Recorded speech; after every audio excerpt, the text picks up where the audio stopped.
भारतीय शिक्षा से जुड़े हुए कुछ अपेक्षित प्रश्न जो आपके नेट की परीक्षा में पूछे जा सकते हैं। पिछले एडिशन में हमने बात की थी कुछ विशेष चीज़ों की जो कि नई एजुकेशन पॉलिसी में लाई गई हैं। उसी नए एजुकेशन पॉलिसी को ध्यान में रखते हुए कुछ और स्कीम्स जो लाई गई हैं वो है रामकृष्ण मिशन का अवेकनिंग प्रोग्राम, जिसमें पहली से 5वीं कक्षा को आध्यात्म की तरफ रुझान कैसे बढ़ाया जाए उसके बारे में बल दिया जाएगा। रिकवरी, री इमेजिन, रीबिल्ड स्ट्रॉन्गर जो है G20 का वो स्लोगन है जिसमें एजुकेशन मिनिस्टर्स ने आपस में चर्चा की है और भारत में डिजिटल यूनिवर्सिटी की बात की गई है, वर्चुअल स्कूल्स की बात की जा रही है। युवा संगम एक भारत श्रेष्ठ भारत के अंदर एक एफर्ट है, एक पहल है जिसमें भारत और उत्तर पूर्व के राज्यों के लोग मिलके एक्सचेंज प्रोग्राम्स रन करेंगे, जिसमें cultural exchange, language exchange, music, dance, सभी तरीके से चीज़ों का आदान प्रदान किया जाएगा।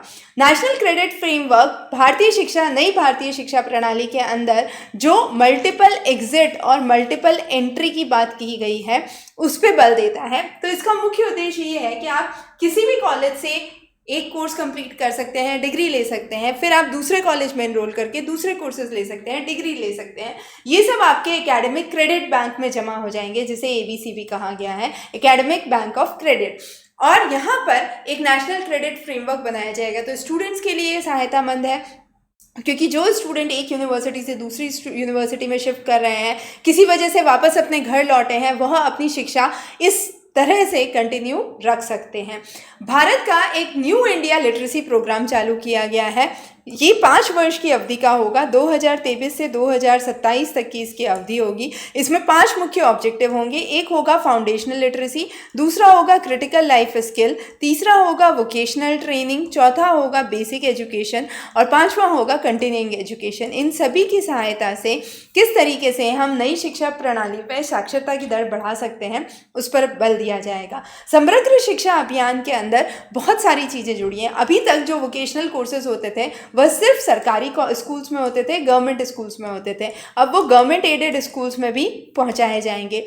हब एंड स्पोक मॉडल की शुरुआत की जाएगी, जिसमें एक स्कूल जो है वो हब होगा और जो दूसरे उससे जुड़े हुए सभी स्कूल हैं वो इस हब स्कूल से फैसिलिटी लेंगे, उनको स्पोक स्कूल्स कहा जाएगा। नई एजुकेशन पॉलिसी के तहत बैग फ्री डेज की बात की गई है कि कुछ दिन ऐसे होंगे जब बच्चे बिना बिस्तर लिए स्कूल जाएंगे, इंटर्नशिप प्रोग्राम्स करवाए जाएंगे, self management, communication skills, green skills, entrepreneurship skills के बारे में चर्चा की जाएगी।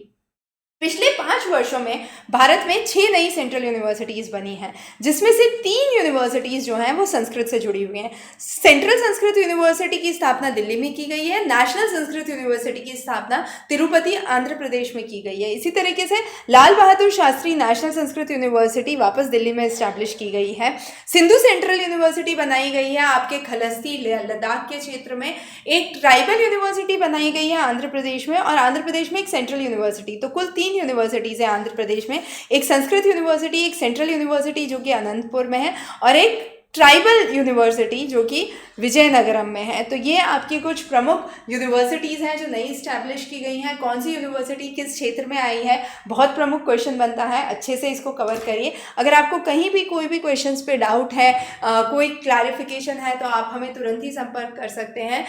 हम इन टॉपिक्स को और डिटेल में लाने की कोशिश करेंगे और जुड़े रहिए चैनल पे। नेट से जुड़ी हुई तमाम चीज़ें आपके लिए लाई जाएंगी।